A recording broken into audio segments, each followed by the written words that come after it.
Hello everyone, I welcome you all in this amazing platform जिसका नाम है black and white. Sir इसमें क्या कर रहे थे हम? सर हम चैप्टर 8 स्टार्ट किए थे, संदीप गर्ग बुक से कर रहे हैं हम। चैप्टर 8 में फर्स्ट पार्ट हमने किया था, मैंने काफ़ी डिटेल में करवाने की कोशिश किया था आपको कि आपको समझ में आए। ये बेसिकली ये चैप्टर बच्चों के थोड़े से कह सकते हैं डरावने इलाके में रहता है, बट इतना कोई मुश्किल है नहीं। मतलब अगर मुझे लगता है आप चैप्टर 7, 8 और 9 इकट्ठे एक सीरीज़ में देखें तो अगर आपको मेरे सारे वीडियो, मतलब मैं अपने पे गेम खेल सकता हूँ, तो मैं अपना बता सकता हूँ आपको कि अगर आप ये वीडियो 7 का 4 पार्ट है, अगर आप ध्यान से देखते हो, फिर आप 8 स्टार्ट करते हो, इसके सारे पार्ट देखते हो, फिर 9th, तो मेरे हिसाब से आपको मेजॉरिटी 90 to 95% कंसेप्ट समझ में आ जाना चाहिए। अगर फिर भी आपको लगता है कि कोई चीज़ है जो सर नहीं समझ में आया अभी भी, या कोई चीज़ है जो हो सकता है कि मैं शायद, क्योंकि जब आप मेरे सामने बैठते हो तो मुझे आपके फेशियल एक्सप्रेशन से समझ में आता है कि क्या चीज़ आपको समझ में आ रही है, क्या चीज़ समझ में नहीं आ रही है। यहाँ पे क्या है, क्योंकि हम ऑनलाइन मोड पे हैं तो मुझे आपका फेशियल एक्सप्रेशन नहीं दिखता है, लेकिन हाँ मैं कोशिश करता हूँ चीज़ों को ईजी से ईजी वे में आपके सामने लाने का, और बिल्कुल बुक से पढ़ाने की कोशिश करता हूँ ताकि आप भी कभी बुक खोलो तो आपको समझ में आए कि अच्छा सर ने यहाँ से पढ़ाया था, इसको रिवाइज किया जा सकता है, इसको ऐसे लिखा जा सकता है, ये सारा चीज़ आपको सीखना ज़रूरी है। तो चैप्टर 8 था इनकम डिटर्मिनेशन एंड मल्टीप्लायर, जिसके अंदर हम क्या किए थे सर, ये 4 कंसेप्ट थे हमारे, determination of equilibrium level and investment. हमने जो किया था कि सर इक्विलिब्रियम क्या होता है, इक्विलिब्रियम वो होता है जहाँ पे AD is equal to AS होता है, ठीक है। इक्विलिब्रियम डिटरमाइन करने के 2 तरीके थे सर, इक्विलिब्रियम डिटरमाइन करने के 2 तरीके थे, कौन कौन सा था sir? Determination of equilibrium is 2 approach we have. First approach is ADAS approach. Second approach we have is SI approach. ADAS approach क्या होता है? Aggregate demand और aggregate supply approach, जिसको कि हमने लास्ट वीडियो में किया था। आज जो हम करेंगे वो होगा SI approach। सर आ जाइए SI approach पे चलते हैं। बहुत बातें करते हो सर आप, हाँ इतनी बातें करते हो, टाइम वेस्ट हो जाता है क्या हमारा? सर ऐसा कोशिश नहीं है, मैं कोशिश ये करता हूँ कि आपको थोड़ा सा इंगेज रखा जाए, मज़ा आए आपको सीखने में, इसी के लिए, ठीक है। चलिए SI अप्रोच क्या है सर, SI अप्रोच को देखते हैं। Saving investment approach, SI approach, ठीक है सर। जैसे कि हमने AD अप्रोच में मैच किया था, वैसे ही SI में भी कुछ ऐसा करेंगे हम। आइए देखते हैं।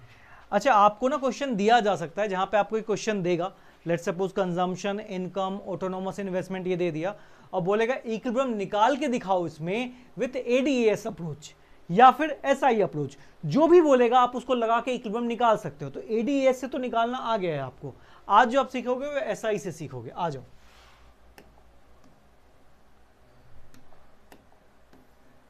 ये रहा SI। देखो आपको क्वेश्चन देगा इनकम गिवन है, कंजम्पशन गिवन है, ठीक है। इनकम गिवन है, कंजम्पशन गिवन है, और आपको इन्वेस्टमेंट गिवन होगा। अगर सर इन्वेस्टमेंट नहीं भी गिवन होगा ना तो सर हम निकाल सकते हैं इन्वेस्टमेंट। कैसे निकाल सकते हैं सर? आप देख सकते हो जितना कंजम्पशन 0 लेवल पे होता है जनरली वही इन्वेस्टमेंट होता है, ऑल दो आपको इन्वेस्टमेंट गिवन होगा, ठीक है। जो ऑटोनोमस कंजम्पशन होता है, याद है ऑटोनोमस कंजम्पशन फर्स्ट चैप्टर में करवाया, मतलब 7th चैप्टर में करवाया था। Autonomous consumption at 0 level of income, जब इनकम 0 होती है तब जो कंज्यूम किया जाता है उसको बोलते हैं ऑटोनोमस कंजम्पशन। तो वो जितना है ना उतना ही लाइकली वाइज ज़्यादातर केस में वही इन्वेस्टमेंट होता है। चेंज भी हो सकता है, अगर नहीं गिवन है तो आप इसी को ही इन्वेस्टमेंट मान सकते हैं, ठीक है। इसी को इन्वेस्टमेंट मान सकते हैं अगर नहीं गिवन है तो, ठीक है। चलिए आ जाइए सर, इनकम 0, 100, 200, 300, 400, 500, 600। सर इनकम क्या है? Income 45 degree from the axis होता है, और इनकम एक पर्टिकुलर लाइन में इंक्रीज करता है। सर कंजम्पशन की बात करते हैं, कंजम्पशन कभी भी 0 नहीं हो सकता है, 40, 120, प्रीवियस क्वेश्चन जो था वही सेम टाइप है। सेविंग सर निकालना आता है क्योंकि हमने जस्ट प्रीवियस में निकालना है। कैसे निकालते हैं? क्या होता है sir? y is equal to C plus S होता है, तो S is equal to Y minus C हो जाएगा। तो इसमें से -40 करोगे तो -40 आ जाएगा सर, 100 में से -120 करोगे तो -20 आ जाएगा सर। तो ऐसे करके आप सेविंग निकाल सकते हो। जस्ट हमने निकाला था, ये रहा इन्वेस्टमेंट, ये रहा इन्वेस्टमेंट, ठीक है। इन्वेस्टमेंट क्या है? 40 40 40 40।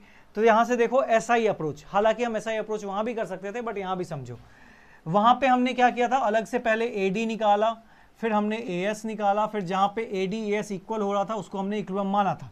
यहाँ पे हम देखेंगे जहाँ पे मेरा सेविंग और इन्वेस्टमेंट इक्वल हो रहा है, जहाँ पे मेरा सेविंग और इन्वेस्टमेंट इक्वल हो जाएगा सर, वहीं पे इक्विलिब्रियम स्टेज निकल जाएगा।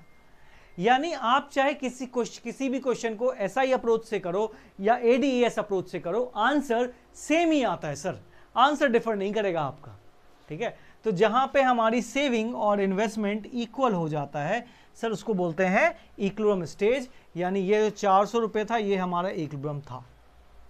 क्लियर है?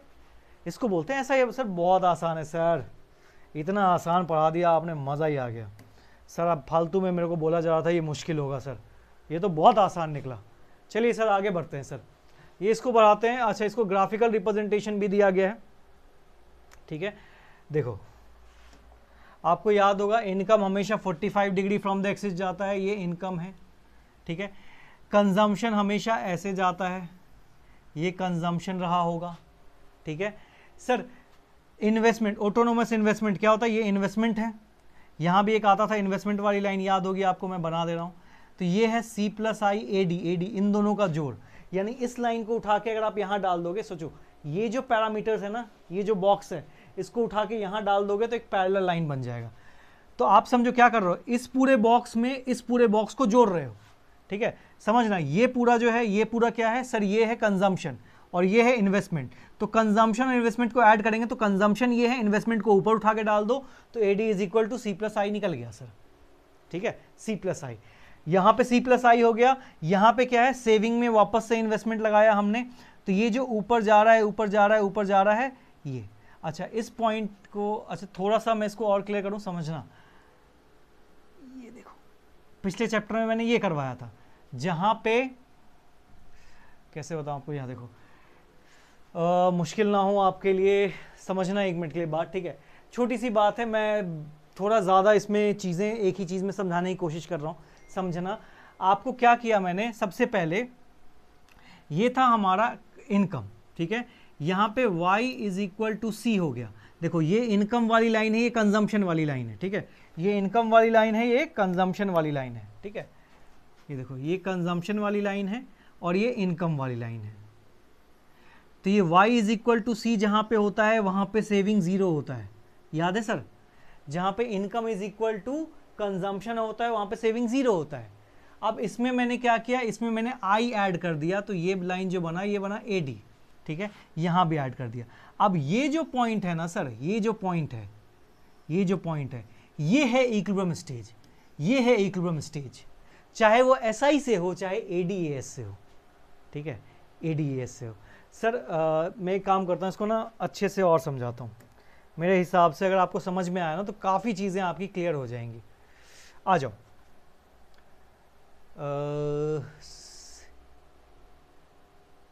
चलो ठीक है, आ जाओ आ जाओ आ जाओ, मैं अपने बोर्ड पे चलता हूँ। अब कोशिश करना बेटा समझना, क्योंकि पिछले चैप्टर से काफ़ी चीज़ें रिलेट करेंगी, तो मैं उम्मीद करता हूँ कि पिछला चैप्टर आपको क्लियर होगा। अदरवाइज जो मैं अभी समझाने वाला हूँ शायद आपको मुश्किल करे, ठीक है। आ जाइए सर, आपने बताया था ये 2 ग्राफ, ठीक है। अगर पिछले चैप्टर को रिलेट करें तो सर आपके ग्राफ के हिसाब से मैं थोड़ा सा कलर चेंज कर रहा हूँ, ऑल्दो ब्लैक एंड वाइट में आपको सारा या तो ब्लैक या ग्रे दिखेगा, लेकिन फिर भी ये था sir income line. Income is always 45 degree from the axis, ठीक है सर। ये थी सेविंग लाइन, ये थी सेविंग लाइन। ये था इनकम इनकम = Y, ये S था, ठीक है सर। अब हम बात करते हैं, हमारा आ जाता है कंजम्पशन। लेट्स सपोज ये कंजम्पशन ये है, ठीक है। C वाली लाइन कंजम्पशन कभी भी 0 से स्टार्ट नहीं होता है सर। इस पोर्शन को क्या बोलते हैं सर, इस पोर्शन को बोलते हैं ऑटोनोमस कंजम्पशन, ऑटोनोमस कंजम्पशन बोलते हैं, consumption at 0 level of income, ठीक है। फिर बात करते हैं सर, अगर आपको ध्यान होगा यहाँ पे एक इन्वेस्टमेंट वाली लाइन भी होती थी, चलो मैं उसको डार्क कर दे रहा हूँ। यहाँ पे इन्वेस्टमेंट वाली लाइन होती थी जिसको बोलते थे I, ठीक है सर। जहाँ पे ये इंटरसेक्ट करता था, जहाँ पे ये इंटरसेक्ट करता था, याद है आपको, ये पॉइंट क्या है, जहाँ पे इनकम = कंजम्पशन हो गया। जितना पैसा आपने कमाया उतना पैसा आपने उड़ा दिया, income is equal to consumption होता है, वहां पे सेविंग इज इक्वल टू 0 होता है, ठीक है। बट सर ये इसको ना इक्विलिब्रियम, इकोनॉमी इक्विलिब्रियम नहीं बोल सकते हैं, ठीक है। इक्विलिब्रियम क्या होता है, जहां पे AD is equal to AS होता है, या फिर S is equal to I होता है, ठीक है। Sir S is equal to I होता है, तो पहले तो मुझे AD निकालना पड़ेगा। AD क्या होता है सर, AD चलो निकालते हैं, यहां पे AD निकालना है, तो AD कैसे हो जाएगा, C plus I, AD is equal to C plus I। इन दोनों को सम करेंगे तो इसको ले जाते हैं ऊपर, तो एक लाइन कुछ ऐसे बनेगा क्या बेटा, AD, ये AD बन गया क्या sir, AD is equal to C plus I होता है, AD बन गया। सर सेविंग की बात करें, ठीक है, सेविंग की बात करें तो सेविंग में क्या होता है, S is equal to I होता है, S is equal to I होता है। यानी आप समझना सर, अभी जो पैसा यहां पे जो बचना शुरू होगा वो बेसिक इन्वेस्टमेंट में चला जाएगा, यानी यहां से जो सेविंग पॉजिटिव होगा वो जो, जैसे मान लेते हैं यहां पे सेविंग गया, ठीक है, पॉजिटिव हुआ, यहां पे 0 था, यहां पे मानते हैं 10 रुपए सेव होने लगा, 20 रुपए, जो भी सेव हो रहा है, बट वो इन्वेस्टमेंट से नीचे है। कंट्री में जो ऑटोनोमस इन्वेस्टमेंट हो रहा है उससे कम है, उससे कम है, यानी अभी इकोनॉमी में पैसा बच नहीं रहा है, अभी इकोनॉमी में पैसा बच नहीं रहा, आप सेविंग कर नहीं पा रहे हो, ठीक है। तो आप क्या करते हो, एक इन्वेस्टमेंट लाइन, ज्यादा समझने की जरूरत नहीं है, आप इन्वेस्टमेंट लाइन बनाते हो। ये जो पॉइंट है ना सर, ये जो पॉइंट है, ध्यान से देखना, ये जो पॉइंट है ये है इक्विलिब्रियम, इकोनॉमी का इक्विलिब्रियम स्टेज है ये, जहां पे S is equal to I या फिर AD is equal to AS हो जाता है, ठीक है, AD is equal to AS हो जाता है, ठीक है। ये इतना मुश्किल है नहीं, मेरे हिसाब से काफ़ी बच्चे समझेंगे सर पता नहीं क्या क्या क्या क्या कर दिया है। तो मैंने पिछले चैप्टर और इस चैप्टर का थोड़ा सा मिलाया है, मैंने कुछ नहीं किया पिछले चैप्टर में, बस इन्वेस्टमेंट को ऐड किया है और उसके ऊपर एक नया इक्विलिब्रियम स्टेज बना दिया है, ठीक है। तो होपफुली आपको समझ में आएगा। बाकी अगर नहीं भी आ रहा है ज़्यादा कुछ तो आपको टेंशन लेने की ज़रूरत है नहीं, क्योंकि इतना डिटेल में वो पूछते नहीं है। चलो ये देखो, ये है AD। अच्छा, फुल एम्प्लॉयमेंट, देखो फुल एम्प्लॉयमेंट क्या होता है और सर अंडर एम्प्लॉयमेंट क्या होता है, समझना। फुल एम्प्लॉयमेंट और अंडर एम्प्लॉयमेंट में क्या फ़र्क है सर। फुल एम्प्लॉयमेंट क्या होता है, जहां पे AD is equal to AS होता है सर।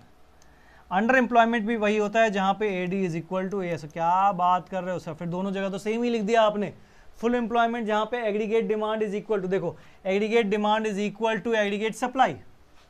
सर एग्रीगेट डिमांड यहाँ भी, ये देखो अंडर एम्प्लॉयड भी यही होता है, situation where AD AS is equal to AD, या नीचे लिखा होगा, ठीक है। तो सर जब दोनों में AD is equal to AS होता है तो एक फुल एम्प्लॉयमेंट एक अंडर एम्प्लॉयमेंट मतलब क्या है सर, समझना। यहाँ पे होता है fully utilization of resource. AD is equal to AS तो है, मतलब अगर मैंने आपको बोला कि 100 यूनिट आप मोमोज बनाओगे और 100 यूनिट ही आपका बिकेगा, प्रोडक्शन और डिमांड सेम है, प्रोडक्शन और डिमांड सेम है, तो क्या है फुल एम्प्लॉयमेंट, यानी रिसोर्स का पूरा इस्तेमाल हो रहा है। जैसे मैं 100 प्लेट मोमोज बना सकता हूं और 100 प्लेट मोमोज की डिमांड आ रही है, तो यानी जितना मैं सप्लाई कर सकता हूं और जितनी डिमांड आ रही है दोनों इक्वल है, यानी मेरा पूरा इस्तेमाल किया जा रहा है, फुल्ली यूटिलाइजेशन ऑफ रिसोर्स है। अच्छा, अंडर एम्प्लॉयड का क्या है, अगर मैं 100 मोमोज बनाता हूं, अगर मुझे बोला जाए कि आपको इस बारी 50 ही बनानी है, तो क्या मैं 50 मोमोज नहीं बना सकता हूं क्या बेटा। अगर मैं 100 बना सकता हूं तो 50 भी बना सकता हूं, तो sir AD is equal to AS तो होगा ना sir. Sir AD is equal to AS होगा, क्योंकि 50 मोमोज आप बना तो आप 100 सकते हो, बोला गया है 50 बनाने के लिए तो आपने 50 बना दिया। बट यहां पे क्या है, अंडर एम्प्लॉयड रहेगा, यानी resources are not fully utilize, resources are not fully utilize. और रीड करते हैं, आ जाओ इसको रीड करते हैं। कैसे रीड करेंगे इसको, ठीक है, एक मिनट रीड करते हैं। देखो क्या है, it refer to a situation, it refer to a situation when aggregate demand is equal to aggregate supply and full employment equilibrium, यानी fully utilization of resource का पूरा इस्तेमाल, ठीक है। जबकि अंडर एम्प्लॉयमेंट क्या होता है, it refer to a situation when aggregate demand is equal to aggregate supply। Sir AD is equal to AS तो है ना सर, but when the resources are not fully employed, कि रिसोर्सेज का पूरा इस्तेमाल नहीं हो रहा है। Sir AD equal to S तो हो ही जाएगा, बट रिसोर्स इस्तेमाल नहीं होगा। मैं अगर 100 मोमोज बना सकता हूँ, सप्लाई 100 का कर सकता हूँ, तो जब अगर 50 की डिमांड आएगी तो 50 भी कर सकता हूँ, लेकिन इस बारी मेरा पूरा इस्तेमाल नहीं होगा, यानी रिसोर्सेज का पूरा इस्तेमाल नहीं होगा। ठीक है, चलिए क्लियर होगा होपफुली। ये टाइम है हमारे पास, चलो 15 मिनट हो गया है, क्योंकि मैं कोशिश करता हूँ कि कम से कम चीज़ें आप पे थ्रो की जाए। अच्छा, ये ना मेरे हिसाब से आप सबको लग रहा होगा कि क्या क्या क्लमजी चीज़ है। एक एक करके ना एक एक कंसेप्ट को सीखो, उसको इम्प्लीमेंट करो, लिखो, बहुत अच्छे से क्लियर हो जाएगा बेटा। ऐसा कोई मुश्किल नहीं है, और मैं कई बार ना डीप में चला जाता हूँ, बट ऐसा नहीं है कि आपको बोर्ड भी बहुत ज़्यादा डीप में ले जाएगा। आजकल क्या हो गया है कि बोर्ड थोड़ा सा टिपिकल, जैसे इस ईयर का जो क्वेश्चन आया था, जो आपके लिए लास्ट ईयर कहलाएगा, लास्ट ईयर जो बोर्ड हुआ है उसमें काफ़ी अच्छे लेवल के क्वेश्चन थे। ठीक है, और CBSE कहीं ना कहीं अपनी इज्जत बचाने के लिए, क्योंकि आप देख रहे हो कंटिन्यूसली पेपर लीक हो रहा है, पेपर लीक होने की वजह से CBSE अपनी इज्जत बचाएगा, और CBSE अपनी इज्जत बचाने के लिए क्या करेगा सर, आपका पेपर टफ करेगा sir. But again we have to be ready with it. Okay, तो इतना कोई मुश्किल नहीं है, बहुत आसान है, एक एक स्टेप करके करते हैं, एक एक बेबी स्टेप लो, डरो मत। कोई चीज़ नहीं समझ में आ रहा है तो इसका मतलब ये नहीं है कि उसको अलग हटा दिया जाए। ठीक है, किसी चीज़ से डर लग रहा है तो फाइट कीजिए। एक बारी नहीं समझ में आया, दूसरी बारी समझो, दूसरी बारी में नहीं आया, तीसरी बारी समझो, फिर भी नहीं आ रहा समझ में, एक बार बुक रीड करो। नहीं आया सर, कमेंट बॉक्स में डाल दो सर ये वाला कंसेप्ट नहीं हो रहा। अगर किसी वीडियो के नीचे ज़्यादा से ज़्यादा कमेंट आए कि सर इस कंसेप्ट को वापस से करवा दीजिए या और ईजी कर दीजिए, मेरे पास 100 तरीके हैं समझाने के, 100 तरीके हैं लिटरली। अगर मैं बोलूँ एक कंसेप्ट को 100 तो मतलब ज़्यादा बोल रहा हूँ मैं मतलब 5-6 तरीके 7 तरीके तो मिनिमम है एक कंसेप्ट को समझाने के। तो बेसिकली क्या है कि अब लेकिन ये है ना कि मुझे ये नहीं समझ में आ रहा कि आप किस मेंटल लेवल से उसको देख रहे हो। आपका फेशियल एक्सप्रेशन काफ़ी चीज़ें मुझे एक्सप्लेन करता है। एज अ टीचर मैं बहुत नोटिस करता हूँ कि आप समझ रहे हो, आपका फेशियल एक्सप्रेशन चेंज होता है। कोई बच्चा अगर समझ रहा है ना तो उसको देखना एक छोटी सी स्माइल कैरी करेगा या बहुत अटेंशन कैरी करेगा। जो नहीं समझ रहा है ना वो उसकी नज़रें ऐसे घूमती रहेगी, हाँ ठीक है इधर क्या चल, उधर कोई जा रहा था, अच्छा कॉपी में लिखना है, ओ पेन तो बैग में भूल गया, फ्रेंड का मैसेज आ रहा है उसको चेक कर लेता हूँ, ओफ वो फ़ोन क्यों बज रहा है। ये सारी चीज़ें जब दिमाग में होने लगती हैं तो अटेंशन बढ़ जाता है। तो try to understand with the full attention, तभी जाके आप समझ पाओगे। आज हमने ऐसा ही अप्रोच किया है, उसका मैंने ग्राफ समझाने की कोशिश किया, जो कहा जाता है कि बहुत अच्छे लेवल का ग्राफ है। 12th ग्रेजुएशन, आप मास्टर्स करोगे इकोनॉमिक्स में, उसमें भी ये ग्राफ है। ठीक है, अब हमारा चैप्टर ज़्यादा बचा नहीं है वैसे तो, अच्छा ओवर फुल एम्प्लॉयमेंट, चलो ठीक है देख लेंगे, छोटा सा चैप्टर बचा, आई थिंक एक पार्ट और रहेगा, फिर हम क्वेश्चंस पे जंप कर जाएंगे। ये क्या है, कंसेप्ट ऑफ इन्वेस्टमेंट मल्टीप्लायर, हाँ ये आएगा, इन्वेस्टमेंट मल्टीप्लायर एक अच्छा कंसेप्ट आएगा, लेकिन तब तक के लिए ओके है। ठीक है, तब तक के लिए बाय बाय, टेक केयर और पढ़ते रहिए।